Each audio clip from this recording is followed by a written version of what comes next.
আপু, এই আপু, শুনছো? শুনছি, বল। কি হয়েছে জানো? না বললে জানবো কি করে? তুমি সেলাই করা রাখবা? আমি যে কিছু বলছি তাতে তোমার কোনো মনোযোগই নেই। আরোহী বোনের দিকে তাকিয়ে মুচকি হাসে, হাতের কাজ থামালো।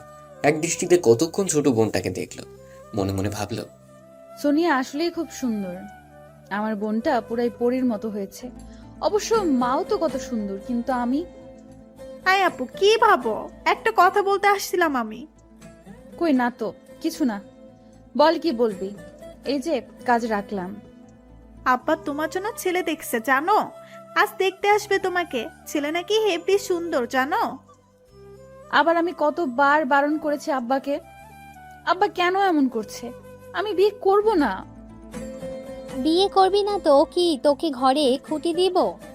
মা প্লিজ, আমি বিয়ে করব না। আর জানোই কেন করব না। তারপরও বারবার কেন এমন সংশয় যে পাত্রপক্ষের সামনে যে বসতে বলো? যতদিন বিয়ে না হয় ততদিন এমনই বসবি। কম তো ছেলে দেখলো না এই পর্যন্ত 17টা বিয়ে ভাঙলো। তোকে কত বলি একটু সেজেগুজে থাক। তুই কি সোনিয়ার মতো সুন্দরী? তা তো না, তোকে একটু সেজেগুজে থাকতে বলি। কি সাদে! তুই এখন সোনিয়ার সাথে পার্লারে যাবি। হ্যাঁ আপু, চলো পার্লারে যাই। ওনারা তো বিকালেই আসবে। আমি পার্লারে যেতে পারবো না। বিয়ে হলে এই চেহারাতেই হবে, না হলে নেই। কেউ যদি আমার রূপ দেখে বিয়ে করতে চায় তাহলে আমি সেই বিয়ে করবও না। আল্লাহ আমাকে এমন বানিয়েছেন, আমি নিজে হইনি। চুপ থাক তুই। সবার আগে রূপটাই খোঁজে। এমন কালা মাইয়া কেউ বিয়ে করতে চায় না। তোকে বিয়ে দেওয়ার জন্য কত চেষ্টা করেছি। তোরে বিয়ে দিয়ে বিদায় করতে পারলেই বাঁচি। সোনিয়াও বড় হচ্ছে। মায়ের কথা শুনে আরোহীর কষ্ট হলো ভীষণ। অবশ্য মা সবসময় এমন বলে, তবু কেন যে কষ্ট হয় বুঝে না আরোহী।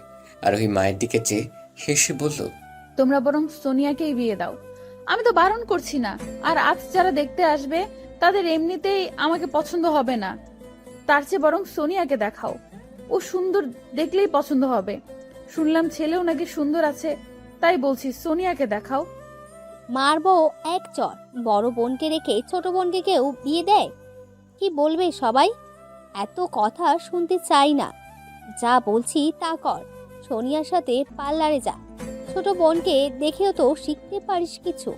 আমি যে এইসব সাজগোজ পছন্দ করি না তা জানো মা। শুধু শুধু এইসব বলো না তো। হ্যাঁ, সেই তোর। আর কি, সব জ্বালা তো আমার। কি খেয়ে তোকে পেটে ধরেছিলাম কে জানে। আল্লাহ আমার গর্বে এমন কালা মেয়ে কেন দিল? আরোহী মায়ের যাওয়ার দিকে চেয়ে দীর্ঘশ্বাস ছাড়লো। আপু, সত্যিই তুই পার্লারে যাবি না? চল না। দেখলি তো মা কত কি বলে গেল। তুই তোর কাজে যা, আমি কোথাও যাব না। কিন্তু আপু একটু। তোকে যেতে বসি সোনিয়া, যা এখান থেকে। সোনিয়া বোনের চোখের দিকে তাকিয়ে ভয়ে চলে গেল। সোনিয়া যেতেই আরোহীর চোখ দিয়ে টপ করে পানি পড়লো। গায়ের রঙে কি সব, গুণ কি কিছু না? আমি তো আর ইচ্ছে করে কালো হইনি, তাহলে আমাকেই কেন দোষে সবাই? আমি আরোহী, বাবা মায়ের বড় সন্তান। বাবা একজন কৃষক, মা গৃহিণী। আমি ইংলিশে অনার্স করেছি, আর ছোট বোন ওই যে সোনিয়া, ও ক্লাস 11-এ পড়ে। জন্মের পরেই কালো রঙের জন্য সকলের অবহেলিত। তবে একজন আছে যার কাছে আমি তার রাজকন্যা, আর সে হলো আমার বাবা। বাবা বলতো আমি যেদিন পৃথিবীতে এলাম সেদিন নাকি আমাদের ছোট্ট বাড়িটায় শিউলি গাছে অনেক ফুল ফুটেছিল। চারদিকে নাকি ফুলের গ্রানে মাতোয়ারা হয়েছিল, তাই বাবা আদর করে শিউলি বলে ডাকতো আমাকে। এখনো ডাকে। আমি জন্মের পর নাকি বাবার কাজের পাশাপাশি ব্যবসা হয়, আমাদের অবস্থার আরো উন্নতি হয়। সেই বছরই বাবা ওদের গ্রামের চেয়ারম্যান হন। তবে মা কখনোই আমাকে ভালো চোখে দেখেননি, কারণ ওই যে আমি কালো। বাকি কথা পরে জানতে পারবেন। শিউলি মা, দরজা আটকে রেখেছে কেন? দরজা খোলো মা। বাবার ডাকে আরোহীর চোখের পানি মুছে দরজা খুলল, হাসি মুখে বলল, আব্বা, তুমি এসো। কি হয়েছে মা, চোখ মুখ এমন লাগছে কেন? মা কিছু বলেছে? না, মা কি বলবে, কিছু বলেনি তো। আমি জানি না, বলতে হবে না। কেউ না জানুক, আমি তো জানি। আমার মেয়ে কত লক্ষ্মী। আমার মেয়ে যে ঘরে যাবে সেই ঘর আলোয় ভরে যাবে। আরোহী কিছু না বলে মুচকি আসলো। আরোহীর বাবা মেয়ের মাথায় হাত বুলিয়ে দিয়ে বলল, আমার বন্ধু রফিককে তো চিনো? জি আব্বা, রফিক আঙ্কেল তো খুবই ভালো মানুষ। কিছুদিন আগে না আসলো আমাদের বাসায়? হ্যাঁ, রফিকের একটা ছেলে আছে, ওর জন্যই তোমায় চেয়েছে। রফিক তোমায় ভীষণ পছন্দ করে। আমার সাথে সেদিন কথা হলো, তখন তোমার কথা উঠতেই প্রস্তাব দিল। আমিও হ্যাঁ করে দিয়েছি।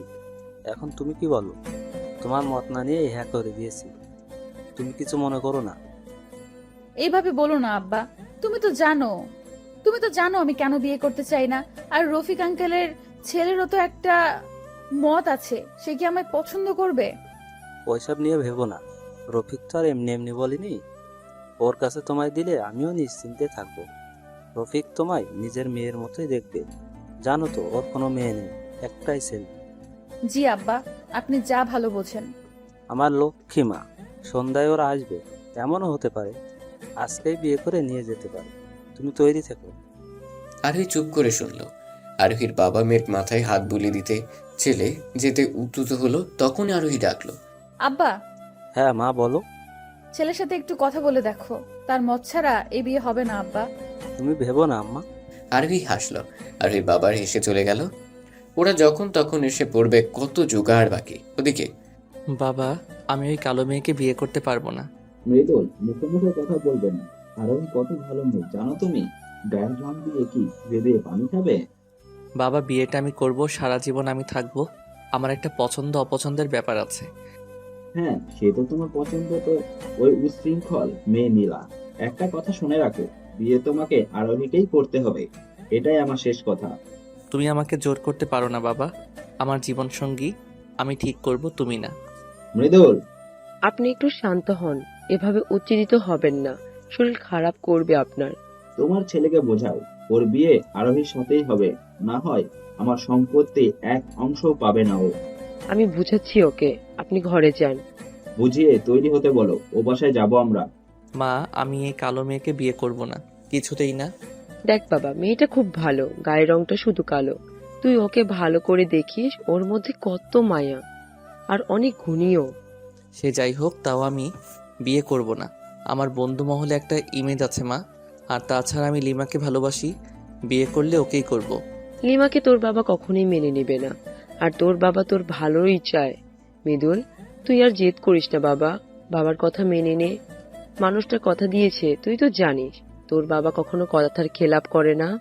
তাই বলে যার তার সাথে আমার বিয়ে দিয়ে দিবে আর আমি চুপচাপ মেনে নিব? আচ্ছা, আগে গিয়ে মেয়েটাকে দেখ। ছবিতে কি অত বোঝা যায়? সরাসরি দেখ, তারপর না হয় মেয়েটার সাথে কথা বলে বিয়েটা না করে দিস। এখন আর কথা বাড়াস না বাবা। কিন্তু মা।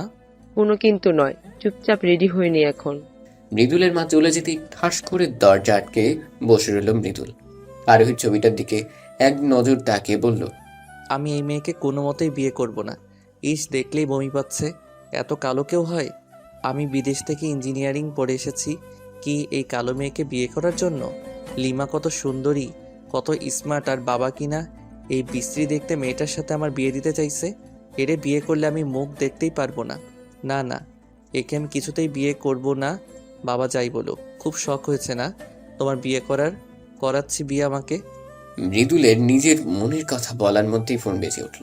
ফোনের দিকে তাকিয়ে দেখে নিলাম লিমা কল করেছে।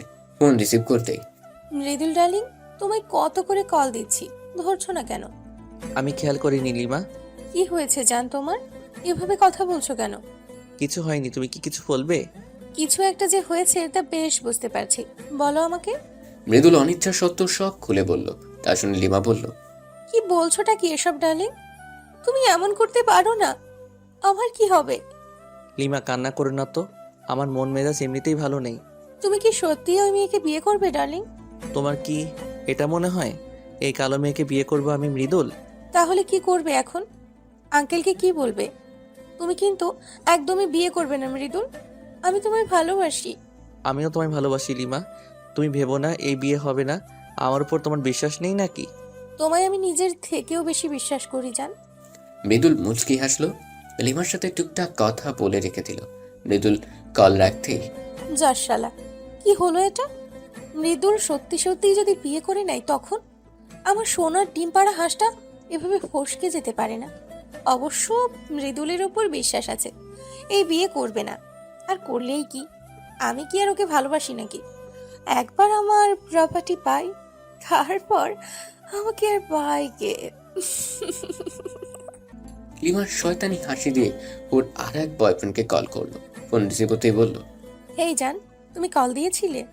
হ্যাঁ, তোমায় ব্যস্ত দেখালো। কার সাথে কথা বলছিলে? মা ফোন দিয়েছিল, বাবার শরীরটা ভালো নেই। কেন, কি হয়েছে আঙ্কেলের? বাবা হার্ট অ্যাটাক করেছে, হাসপাতালে নিয়ে গেছে, কিন্তু সমস্যা হলো কি সমস্যা? 1 লাখ টাকার শর্ট পড়েছে। তুমি তো জানোই আমার অ্যাকাউন্ট লক করা, কি যে করি। এই ব্যাপার? আরে তুমি চিন্তা করো না, আমি আছি তো। তুমি আমার সাথে দেখা করো, আমি দিচ্ছি। কিন্তু তার বিনিময়ে তোমায় আমাকে কি দিতে হবে জানো তো? হ্যাঁ জানি, সমস্যা নেই, আমি আসছি, তুমি জায়গাটা টেক্সট করে দিও। ওকে সোনা, তাড়াতাড়ি চলে এসো, আমি অপেক্ষা করব। কাল কেটে গেল। শালা লুচ্চা, আমি জানতাম এমন কিছুই বলবে। এসব ছেলেরাও না শুধু শরীর খোঁজে, কি আর করার, আবার একবার নিজেকে বিলিয়ে দিতে হবে। গরিব ঘরের মেয়ে লিমা পড়াশোনার জন্য ঢাকায় আসে, কিন্তু পরিবারের এত সামর্থ্য না থাকা এই পথই বেছে নিয়েছে। বড়লোকের ছেলের সাথে ভালোবাসার নাটক, তারপর শারীরিক সম্পর্ক আর গাড়ি গাড়ি টাকা। মৃদুলকে যে ভালোবাসে তা নয়, ওর বাবার সম্পত্তির উপরে লোভ। মৃদুলেও অনেকবার বলেছে ইন্টিমেট হওয়ার জন্য, কিন্তু তার এক কথা, না লিমা, বিয়ের আগে কিছু নয়, বিয়ে হোক তারপর বাকি সব। তোমায় হালালভাবে নিজের করে নিতে চাই। বিয়ের পর তো তুমি আমারই, তখন না হয় হবে বাকি সব। আরোহী, তোর হলো, ওরা চলে এসেছে। হয়ে গেছে মা, আমি আপুকে নিয়ে আসছি। জলদি আয়, ওরা অপেক্ষা করছে। আপু এবার রেডি হয়ে নে, বসে আছে সবাই। আমার ইচ্ছে করছে না। শুনেছি সে নাকি বিলেত ফেরত ইঞ্জিনিয়ার। সে কি আমায় পছন্দ করবে? শুধু শুধু আবার অপমানিত হতে হবে। এভাবে নেগেটিভ কেন ভাবছো? আব্বা তো বললো ওরা তোমাকেই বউ করে নিবে। এখন চটপট শাড়িটা পরে এসো, একটু সাজিয়ে দেই তোমায়। আমি সাজতে পছন্দ করি না, জানো না? আচ্ছা আগে শাড়িটা তো পরে এসো। আরোহী দীর্ঘশ্বাস ফেলে শাড়িটা নিয়ে ওয়াশরুমে গেল। মিনিট 10 পরে ফিরে এলো। সোনিয়া কোনোভাবেই সাজাতে পারল না। আরোহীর এক কথা, কেউ যদি আমায় বিয়ে করতে চায় তাহলে আমার এই অবস্থাতেই বিয়ে করবে, না হয় না। রং সেজে পছন্দ হওয়ার কোনো মানেই নেই। একটু কাজল তো দাও, তোমায় কাজলে খুব মানায়। প্লিজ এটা না করো না, একটু কাজল দাও। মনের জোড়াজুড়িতে কাজল দিতে বাধ্য হলো আরোহী। সবকিছু ঠিকঠাক করে বের হলো সোনিয়ার সাথে। মা, এভাবে আর কতক্ষণ বসে থাকতে হবে আমায় বলো তো? আমার কাজ আছে, বিরক্ত ধরে গেল। আহা মৃদুল, একটু বসে থাকো, এসব শুনলে কি বলবে তারা? বুঝলে আসিফ, আরোহী মাকে আমার ঘরে বউ করার জন্য তর সইছে না আমার। এত গুণী একটা মেয়ে আছে, আর আমি এই কিছুদিন জানলাম না। ভাবা যায় এগুলো? তুমি কতদিন পরে আসছো তার ঠিক আছে? ওই যে গ্রাম ছেড়ে গেলে আর আসলে না। সময় পাই নাই ভাই, তবে ভাগ্যিস এসেছিলাম, না হয় এত লক্ষ্মী একটা মেয়ে দেখা পেতাম। মৃদুল ভীষণ বিরক্ত হচ্ছে এসব কথায়। মৃদুলের মুখ দেখে আরোহীর মা ভালোই বুঝতে পারলো। মৃদুল বাবা, তুমি তো কিছু নিচ্ছই না, শরবতটা নাও। ভাই সাহেব, আরোহিমা এখনো এলো না কেন? এসে গেছি আমরা। সোনিয়ার কথায় মৃদুল চোখ তুলে তাকালো। মৃদুলের দৃষ্টি ঘোমটা দেওয়া রমণীর দিকেই গেল। আরোহী একবার চাইলো, মৃদুলের দিকে চোখাচোখি হলো। আরোহী চোখ সরিয়ে সালাম দিল। সালাম উত্তর মৃদুলের বাবা দিল। ওয়ালাইকুম আসসালাম মামনি, এসো বসো। আমার পাশে এসে বসো মা। আরোহী মৃদুলের মায়ের পাশে গিয়ে বসলো। মৃদুল এক নজর তাকিয়ে আর তাকালো না। আরোহীকে দেখে তার কোনো ইন্টারেস্টই যাচ্ছে না, তাই চুপ করে বসে ফোন স্ক্রল করছে। ভারী মিষ্টি মেয়ে তো তুমি। তা মা, তুমি এখন কি করছো? মানে পড়াশোনা করছো নাকি অন্য কিছু? আমি ইংলিশে অনার্স করেছি আন্টি। বাহ, দারুণ তো। আর এই কথার ফাঁকে ফাঁকে মৃদুলের দিকে তাকাচ্ছে বারবার, কিন্তু মৃদুলের সেদিকে কোনো খেয়ালই নেই। বেশ কিছুক্ষণ কথাবার্তা বলে মৃদুলের বাবা বলল, আরোহী মাকে তো আমার সবসময় পছন্দ, নতুন করে আর কিছু বলার নেই। আমরা চাচ্ছি আজ আংটি পরিয়ে যেতে, সামনের সপ্তাহে বিয়ের কাজ সম্পূর্ণ করব। আপনাদের কি মত?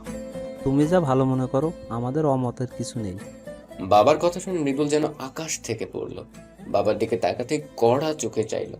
মৃদুল রাগে ফুসফুস করতে লাগলো, আরোহী মা, তোমার কি আমার ছেলেটাকে পছন্দ হয়েছে? তুমি মত দিলে কথা আগাবে। আরোহী একবার মৃদুলের দিকে চাইলো। মৃদুল শক্ত মুখ করে বসে আছে। আরো কিছুক্ষণ চেয়ে থেকে ভাবলো, ওনার চোখ মুখ দেখে মনে হচ্ছে উনি রাজি নয়। আসলেই কি তাই? আরোহী মা, জি আঙ্কেল। বললে না তো মৃদুলকে তোমার পছন্দ হয়েছে কিনা? আমার বাবা মায়ের পছন্দই আমার পছন্দ আঙ্কেল। তারা যা ভালো বুঝবে তাই হবে। লক্ষ্মী মেয়ে, মৃদুলের মা আরোহীকে আংটিটা পরিয়ে দাও। আর দেরি কিসে? মৃদুলের মা আংটিটা পরিয়ে দিল। আরোহী মৃদুলের দিকে চেয়েছিল, কিন্তু মৃদুল একভাবেই বসেছিল। হঠাৎই মৃদুল উঠে দাঁড়ালো। আমার একটা জরুরি কাজ আছে, আমাকে এখন যেতে হবে। কাউকে কিছু বলার সুযোগ না দিয়ে মৃদুল বেরিয়ে গেল। মৃদুলের মা জোর করে হেসে বলল, কিছু মনে করবে না, হুটহাট কাজ পড়ে যায়। গবেট কোথাকার। আচ্ছা, আজ তাহলে আমরা উঠি। তাহলে ওই কথাই রইল, সামনের শুক্রবার ওদের বিয়েটা দিয়ে দিতে চাই। সে কি রাতের খাবার খেয়ে যাবেন তো? না আপা, আজ আর নয়। এখন থেকে তো আসা যাওয়া হবেই, আরেকদিন না হয়। বুঝতেই তো পারছেন, যেতে আবার সময় লাগবে। ঠিক আছে, আজ তাহলে আটকালাম না। যাওয়ার আগে কোলাকুলি করে গেল। মৃদুলের মা নিজের গলা ঠেলে সোনার চেইনটাও পরিয়ে দিয়ে গেল আরোহীকে। ওরা যেতেই সোনিয়া আরোহীকে জড়িয়ে ধরে বলল, আপু দুলাভাই কিন্তু হেব্বি জোস। উফ, আমার যে কি খুশি লাগছে, তোমার বিয়ে হবে। কি আনন্দ। হয়েছে তোমাদের আনন্দ করা, এবার আমি ঘরে যাই। হ্যাঁ হ্যাঁ, যাও। আরোহী রুমের দিকে পা বাড়াতেই বাবা ডাকলেন, শিউলি মা, জি আব্বা। তুমি খুশি তো মা? তোমাদের খুশিতেই আমি খুশি আব্বা। আসিফ সাহেব মুচকি হাসলেন। তিনি জানতেন আরোহী এই উত্তরে দিবে। ঠিক আছে, তুমি রুমে গিয়ে ফ্রেশ হও। আর ওই রুমে এসে জানালার গ্রিল ধরে দাঁড়ালো। রাত হয়ে গেছে। গ্রামের সন্ধ্যা নামলেই মনে হয় কত রাত। আর ওই রাতের পরিবেশটা দেখছিল আর ভাবছিল, আমার কোনো মনে হচ্ছে উনি আমায় পছন্দ করেনি। অবশ্য করার কথাও না। শুধু কি বাবা মায়ের জন্যই মেনে নিল নাকি অন্য কিছু? আরোহীর ভাবনার মাঝেই সোনিয়া এলো। এ কি আপু, তুমি এখনো ফ্রেশ হওনি? কার কথা ভাবছো? দুলাভাইয়ের কথা? মারবো কিন্তু, শুধু পাকনা পাকনা কথা। আচ্ছা বললাম না, এখন তাড়াতাড়ি করো। খাবো তো নাকি? আসছি, যাও। সোনিয়া চলে যেতেই আরোহী মুচকি এসে ফ্রেশ হতে চলে গেল। ওদিকে তোমরা পেয়েছোটা কি? আমার ইচ্ছার বিরুদ্ধে এভাবে বিয়ে দিতে পারো না তোমরা। চুপ মৃদুল, বাবা শুনবে। শুনুক, ওই কাইল্লা মেয়েকে আমি কিছুতেই বিয়ে করব না। মৃদুল, ওই কালো মেয়েটাই একদিন তোমার চোখের মণি হবে, মিলিয়ে দিও। কোনো দিনও না, এমনটা কখনোই হবে না। ওরে আমি বিয়ে কিছুতেই করতে পারবো না। হনহন করে বেরিয়ে গেল মৃদুল। ছেলের দিকে তাকে মৃদুলের মা স্বামীর দিকে চাইল। আচ্ছা, ছেলের অমতে বিয়ে দেওয়া কি ঠিক হচ্ছে মৃদুলের বাবা? হ্যাঁ মানছি, আরোহী মেয়েটা ভালো, কিন্তু মৃদুলের পছন্দও তো হলো না। জোর করে বিয়ে দিলে যদি পস্তাতে হয় পরে, কষ্ট তো ওই মেয়েটারই পাবে। তুমি একবার ভেবে দেখতে পারতে। আমার উপর আস্থা আছে তোমার? থাকবে না কেন? তুমি আজ অব্দি যে সিদ্ধান্ত নিয়েছো সব ভালোই হয়েছে, কিন্তু ছেলের দিকে তাকিয়ে। আমার এই সিদ্ধান্তটা একদমই ঠিক আছে। ছেলের কথা শুনলে তো আর ওকে পানিতে ফেলে দিতে পারি না। আমি যা করছি ওর ভালোর জন্যই করছি। আরোহী খাঁটি সোনা, তাতে কোনো খাদ নেই। মৃদুলও বুঝবে। একবার ঘরে আসতে দাও আরোহীকে। এভাবে আমাকে একটা মেয়ে দেখে বিয়ে করতে বললে আমি বিয়ে করে নিব নাকি? ডার্লিং, তাই বলে তুমি আংটি পরিয়ে আসবে? বাবার জন্য লিমা, তাও আমি পড়াইনি, মা পড়িয়েছে। তুমি কিছু বলতে পারলে না? তোমার না ওই মেয়েটার সাথে কথা বলে বিয়ে ভাঙার কথা ছিল? আমার হাতে কিছু ছিল না, আমাকে কথা বলতে দেওয়াই হয়নি। তাহলে এখন কি হবে? আমার কি হবে মৃদুল? চিন্তা করো না, আমি একটা না একটা উপায় বের করবই। এখনো 5 দিন সময় আছে বিয়ের। তারপর কিছুক্ষণ নীরবতা চলল। হঠাৎই মৃদুল লিমার হাত ধরে বলল, লিমা চলো আমরা বিয়ে করে ফেলি। কি বলছো কি এসব? মাথা ঠিক আছে তোমার? মাথা ঠিক থাকবে না কেন? দেখো, আমরা বিয়ে করে নিলে তো আর বাবা আমাকে জোর করে ওই মেয়েটার সাথে বিয়ে দিবে না। তুমি আমায় ভালোবাসো, আমিও তোমায় ভালোবাসি, তাহলে সমস্যা কোথায়? লিমা যেন কিছু বলার ভাষা হারিয়ে ফেলল। মৃদুল তো আর জানে না লিমা যে তাকে ভালোবাসেই না, শুধু সম্পত্তির উপর লোভ। লিমা নিজেকে ধাতস্থ করে বলল, দেখো মৃদুল, এভাবে বিয়ে হয় না। আর তাছাড়া এখন এভাবে বিয়ে করলে তোমার বাবা তোমায় সবকিছু থেকে বঞ্চিত করবে। আমার বাবার কিছু চাই না। কিন্তু আমার তো চাই। তোমার চাই মানে? লিমা এবার যেন আরো ফেসে গেল, নিজের কপালটা চাপড়ালো। না মানে আমি বলছি কি, শোনো, তোমার বাবা তোমার সবকিছু থেকে বঞ্চিত করে কি করবে? তার এত সম্পত্তি হয় এতিমখানায় দিবে, না হয় দান করবে। তুমি তার একমাত্র ছেলে, ও সব কিছু তোমার হক। আমাদের এমন কিছু করতে হবে যাতে করে বাবা আমাদের মেনেও নেয়, আবার সবকিছু তোমার নামে করেও দেয়, বুঝলে? ঠিকই বলেছে। সময় সত্যি বড় অদ্ভুত। সময় তার নিজ গতিতে চলে। তেমনি 5-5টি দিনও শেষের পথে। রাত পোহালে আরোহী মৃদুলের বিয়ে। মৃদুল অনেকবার চেষ্টা করেছে আরোহীর সাথে কথা বলার, কিন্তু পেরে ওঠেনি। কাঁচা হলুদ রঙের কাপড় পরে গ্রিল ধরে দাঁড়িয়ে আছে আরোহী। কাল চলে যাবে, মনটা একদমই ভালো লাগছে না। বাড়িতে কত মানুষ, তবুও যেন শূন্য সব। সোনিয়া এলো তখনই। আপু, হ্যাঁ, কিছু বলবি? তোমার কি মন খারাপ আপু? মন খারাপ হবে কেন? তুমি কাঁদছো আপু? ধুরু বোকামে, কাঁদবো কেন? চোখে কি যেন গিয়েছে। আমাকে বোকা পাইছো? আমি কি কিছু বুঝি না নাকি? বলে বাবালে, সব বুঝে বাকনা বুড়ি। তোমায় খুব মিস করবো আপু। আমিও মিস করব বনু। দু বোনের আহ্লাদ শেষ হলে আমার মেয়েটাকে কয়েক খাওয়াতে পারি কি? মায়ের কথা শুনে আরোহীর চোখে পানি মুছে আসলো। মা তুমি কেন আসতে পারি না? পারবে না কেন? এসো, কালকের পর থেকে তো তোমরাই থাকবে। মেয়ের কথায় সেলিনা পারভিনের চোখ ভিজে এলো। কালো বলে কত কথাই না শুনেছে। বিয়ে হয় না দেখে কত গালমন্দ করেছে। আরোহীকে গিয়ে জোরে ধরে কেঁদে দিলেন তিনি। মারে, আমাকে ভুল বুঝিস না। ওর সাথে অনেক অন্যায় করেছি মা। আমি মা তো ঘরে বিয়ের উপযুক্ত মেয়ে থাকলে তার বিয়ে না হলে কি যে অবস্থা হয়, যেদিন মা হবি সেদিন বুঝবি। আমি জানি মা, এসব বলে আমাকে ছোট করো না। আমি বুঝি সব। এখন চোখ মুছো, কাল তো চলে যাব। আজ আমাকে খাওয়াই দাও তো। একটু বসো, আমি এখনই আনছি। মা চলে যেতেই দীর্ঘশ্বাস ফেললো আরোহী। সোনিয়ার সাথে কথা বলতে বলতে সেলিনা পারভিন এসে খাইয়ে দিয়ে গেল দুই মেয়েকে। খাওয়া শেষ করে কড়া হুকুমে বলে গেল ঘুমোতে। কাল যেহেতু বিয়ে তাড়াতাড়ি উঠতে হবে। ওদিকে মৃদুল ঘরময় পায়চারি করছে, কি করবে না করবে। মৃদুলকে অস্থির হতে দেখে ওর বন্ধু ফাইম বলল, আচ্ছা, তুই এইভাবে পাইচারি করছিস কেন? বিয়ে করবি না তো আঙ্কেলকে বলে দিলি তো পারিস। তোর কি মনে হয় বাবাকে বলিনি? এই 5 দিনে মনে হয় 1000বার বলছি, কিন্তু বাবার এক কথা, হয় বিয়ে করো, না হয় সব সম্পত্তি থেকে বিদায়। মেয়েটা শুধু কালো বলে কি বিয়ে করতে চাচ্ছিস না, নাকি অন্য কাহিনী? আমি লিমাকে পছন্দ করি। কি, লিমা? হ্যাঁ, এতে এত অবাক হওয়ার কি হলো? লিমাও আমায় ভালোবাসে। লিমাকে ভালোবাসে? কিন্তু লিমা তো... কোন দুনিয়ায় হারালি? না, কোথাও না। তুই শিওর লিমা তোকে ভালোবাসে? এখানে শিওরের কি হলো? হ্যাঁ, ভালোবাসি। কিন্তু তোর চোখে তো লিমার জন্য কোনো ভালোবাসা দেখতে পারছি না। আর লিমা মেয়েটা তেমন সুবিধারও নয়। তোর কাছে জ্ঞান চেয়েছি। হ্যাঁ, মানছি লিমা আগে অনেক সম্পর্ক করছে, কিন্তু এখন ঠিক হয়ে গেছে। আর ও আমায় ভালোবাসে। কথায় আছে না, যে কুকুরের লেজ বাঁকা সেই কুকুরের লেজ কখনো সোজা হয় না। ফাহিম, লিমাকে নিয়ে কিছু বলবি তো? তোকে ডাকছি কি করে বিয়ে ভাঙা যায় সেই বুদ্ধি দিতে। ওকে ওকে, কুল কুল। তুই এক কাজ করতে পারিস, ভাবিকে কল দে, দিয়ে বল তুই বিয়ে করতে পারবি না, তুই অন্য কাউকে ভালোবাসিস। এখন কল করব? তো কাল বিয়ে হয়ে যাওয়ার পরে বলবি।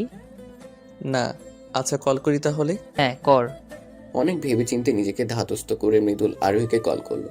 প্রথমবারে কেউ ফোন ধরলো না, আবার কল দিতেই ঘুম জড়ানো কণ্ঠে আরোহী বলল, হ্যালো, কে বলছেন?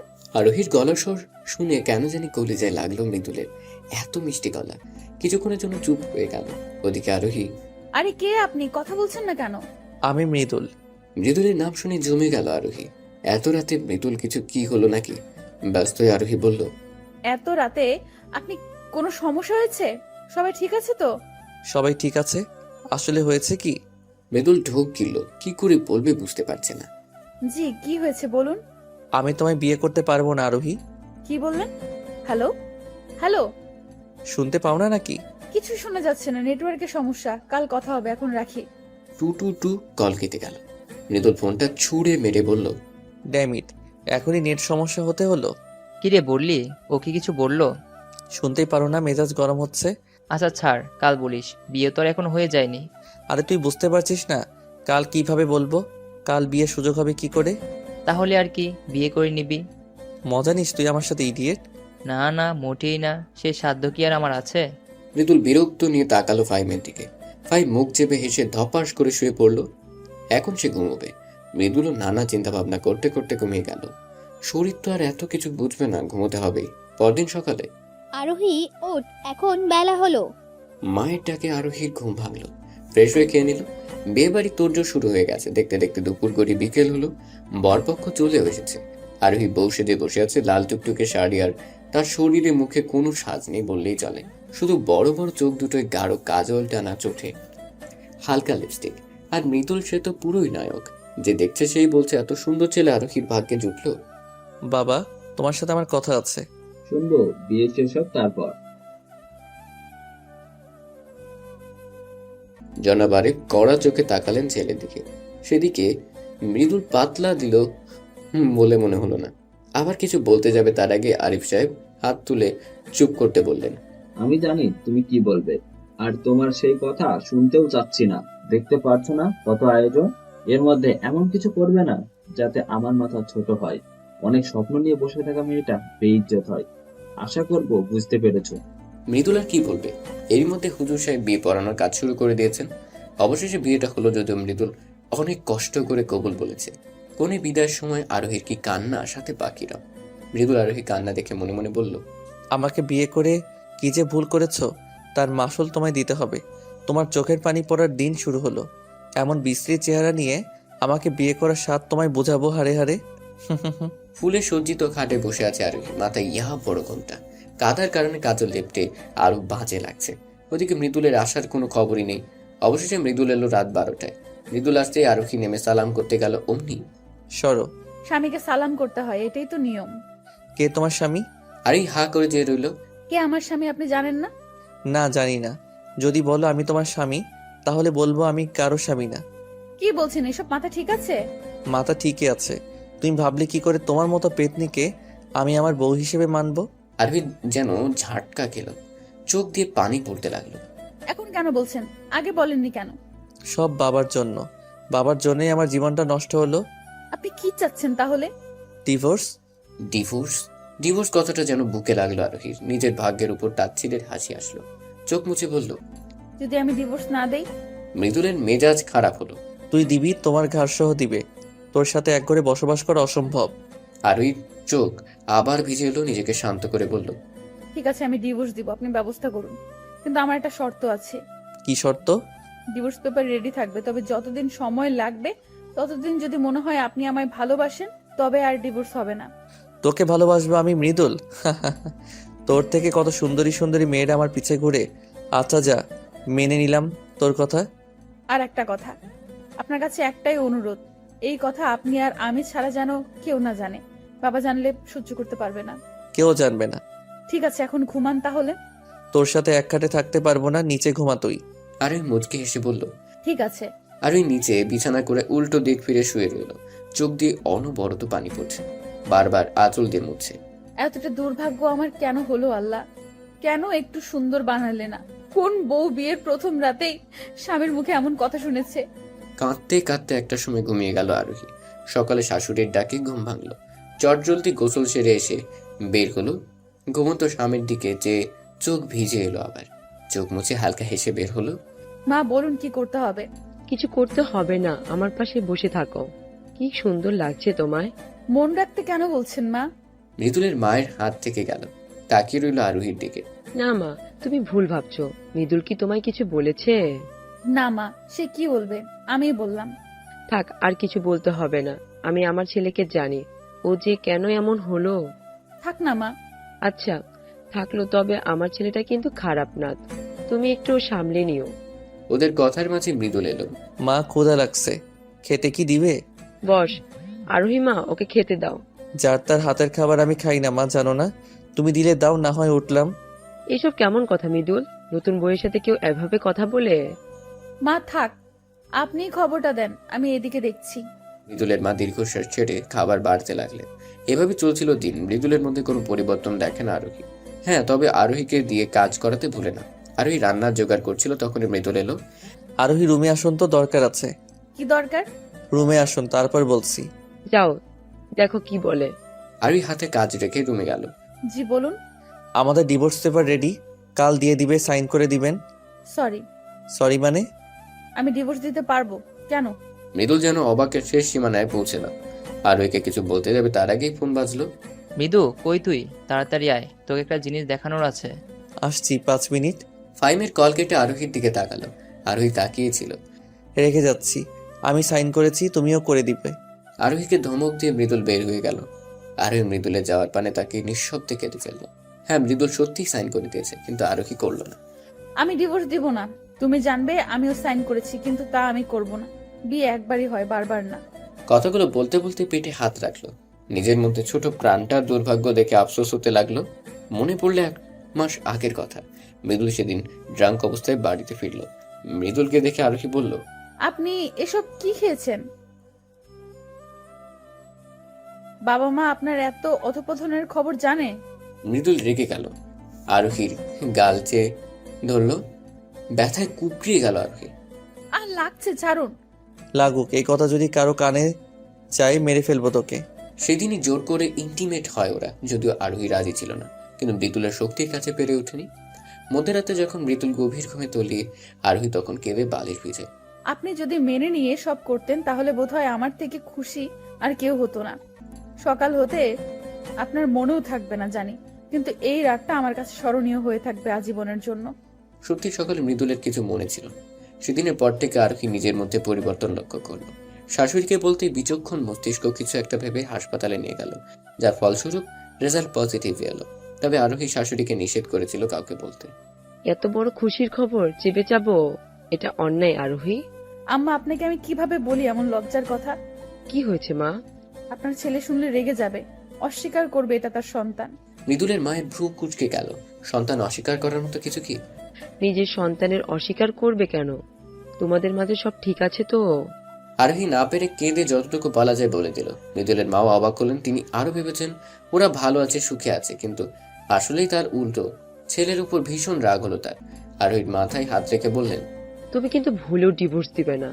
আমার পেটে এমন ছেলে জন্মাবে আমি ভাবতেও পারিনি। শোনো মা, ছেলেরা যা চাইবে তাই হবে সব সময়। আর এখন তো প্রশ্নই আসে না, আমাদের বংশধর তোমার গর্ভে। আমি মৃদুলকে যা বলার বলবো, তুমি শুধু জানিয়ে দিবে তুমি কিছুতেই ছাড়ছো না ওকে। আরোহী ভাবনা থেকে বের হলো শাশুড়ি ডাকে। আচ্ছা কেন, মৃদুল কিছু বলেছে তোমায়? কই না মা, উনি কি বলবে? মৃদুলের মা আরোহীর দিকে তাকিয়ে থেকে খেতে ডেকে চলে গেলেন।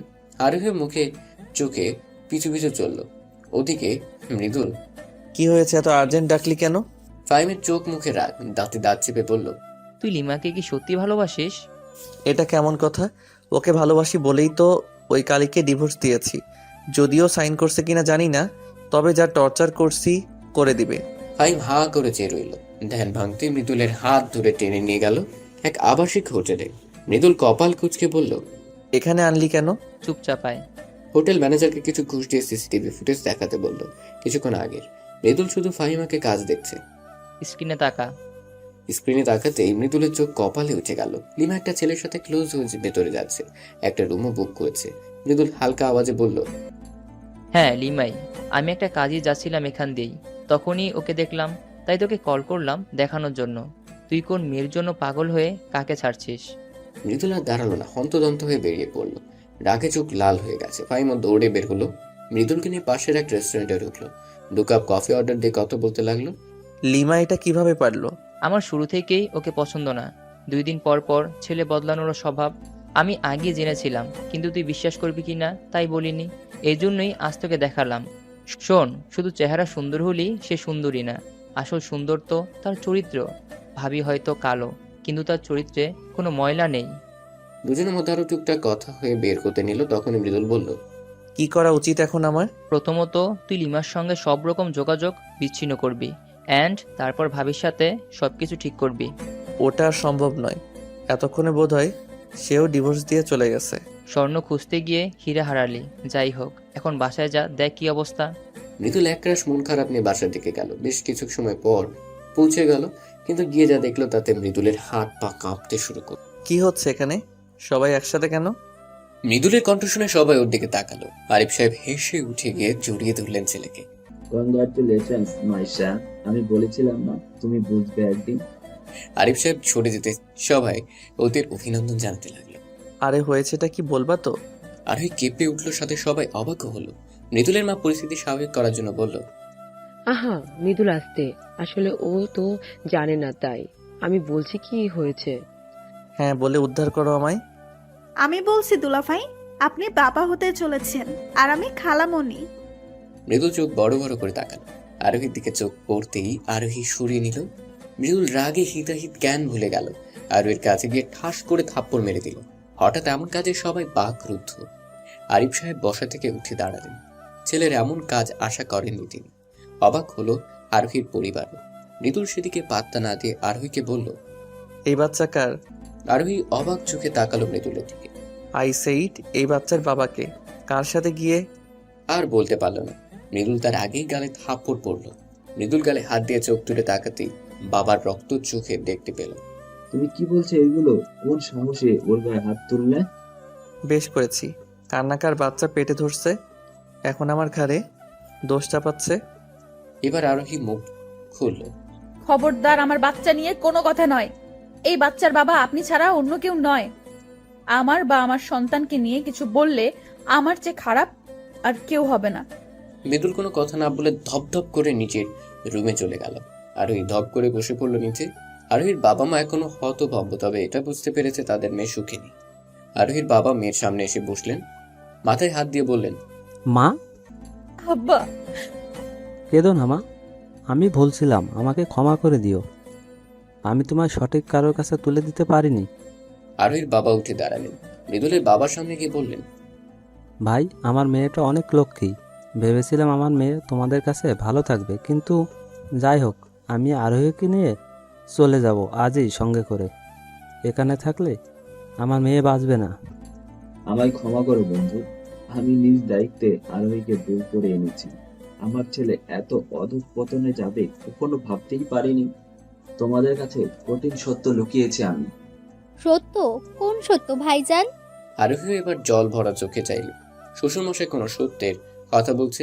মৃদুলের বাবা চোখ মুছে বললেন, মৃদুল একটা মেয়েকে পছন্দ করত, কিন্তু মেয়েটা একদম ভালো নয়। ওই মেয়ের লোভ আমার সম্পত্তির ওপর। ওর হাত থেকে বাঁচাতে আরোহীকে আমি এনেছি। বলতে পারো জোর করে বিয়ে দিয়েছি। সকলে হা হয়ে গেল। মৃদুলের বাবা আরোহীর সামনে গিয়ে হাত জোর করে বললেন, তোর কাছে আমি অপরাধী মা, ক্ষমা করে দিস। তোর যা ভালো মনে হয় তুই কর, আমি আর আটকাবো না তোকে। আমিও বুঝতে পেরেছি এখানে থাকলে মৃদুল তোকে নানাভাবে অশান্তি দিবে। এইভাবে হাত জোর করবেন না বাবা। আমার মা বাবাকে ছেড়ে এসে আপনাদের মতো মা বাবা পেয়েছি, এটা কয়জনে পায়। আমি কোথাও যাব না বাবা, এখানেই থাকবো, অন্তত যতদিন না আমার সন্তান পৃথিবীতে আসছে। কিন্তু আরোহী? কোনো কিন্তু নয় মা, আমি কোথাও যাব না, এটাই আমার শেষ কথা। ঠিক আছে, তুমি যা ভালো বুঝো। সাবধানে থেকো। যদি মনে হবে এখানে আর থাকবে না, তখনই একটা কল করো, নিয়ে যাব আমি। আজ তবে আসি, আমার মেয়েটাকে একটু দেখে রাখবে। ওরা চলে যেতে আরোহী পা বাড়ালো রুমের দিকে। পেছন থেকে মৃদুলের মায়ের ডাক পড়লো। আরোহী থেমে গেল, পিছু ফিরে চাইল। আমাদের ভুল বুঝিস না মা। না মা, ভুল বুঝবো কেন? আমার ভাগ্যে যা ছিল তাই হয়েছে, ভবিষ্যতেও হবে। আপনি চিন্তা করবেন না। রুমে যাই, আপনার ছেলের কিছু লাগবে কিনা দেখি। তুই এখনো ওর কথা ভাবছিস? ও যাই করুক, যেমনই হোক, তবু আমার স্বামী। বাবু পৃথিবীতে আসুক, তারপর না হয় মুক্ত করে চলে যাব। আরোহী আর দাঁড়ালো না, কান্নাগুলো দলা পাকিয়ে আসছে। জলদি চোখের পানি মুছে ঘরে গেল। মৃদুল খাঁচে হেলান দিয়ে বসে কিছু একটা ভাবছিল। আরোহী সেদিকে খেয়াল না করে কাপড় নিয়ে গোসল করতে ঢুকতে গেল। তখনই এই দাঁড়া। আরোহী থামলো, কিন্তু পেছন ফিরল না। এই বাচ্চার বাবাকে সত্যি করে বল। কেউ না জানুক, তুই ভালো করেই জানিস তোর সাথে আমার কিছু হয়নি। তাহলে বাচ্চা আসলো কোথা থেকে? আরোহী চুপ। ও যেন জানতো এমনটাই হবে। আরোহীর চুপ থাকা দেখে মৃদুলের আরো রাগ হলো। কাজে গিয়ে হাত টেনে ধরে ঝাঁকিয়ে বলল, এখন চুপ কেন, কথা বল। বাচ্চার বাপকে সত্যি করে বল। আরোহী ব্যথায় কুকড়িয়ে গেল। চোখ দিয়ে 2 ফোঁটা পানি পড়লো। শক্ত গলায় বলল, এই বাচ্চার বাপ মৃদুল, আর কেউ নয়। মৃদুলের শরীর যেন জ্বলে উঠল। আরোহীকে ধাক্কা করলো, আঘাত করলো। এই বাচ্চার বাবা আমি, তাই না? আজ তোকে মেরেই ফেলবো, সত্যি কথা বল। হ্যাঁ পারেন তো, ওই একটা কাজই করতে। যতই হাত তুলুন না কেন, এই সন্তানের বাবা আপনি। হ্যাঁ আপনি। সেদিনের কথা মনে নেই? মদ গিলে এসে যে পুরুষত্ব দেখালেন, ভুলে গেছেন? মৃদুলের হাত থেমে গেল। অবাক হয়ে চাইল আরোহীর দিকে। সেদিন ওদের মধ্যে না, ও আর ভাবতে পারল।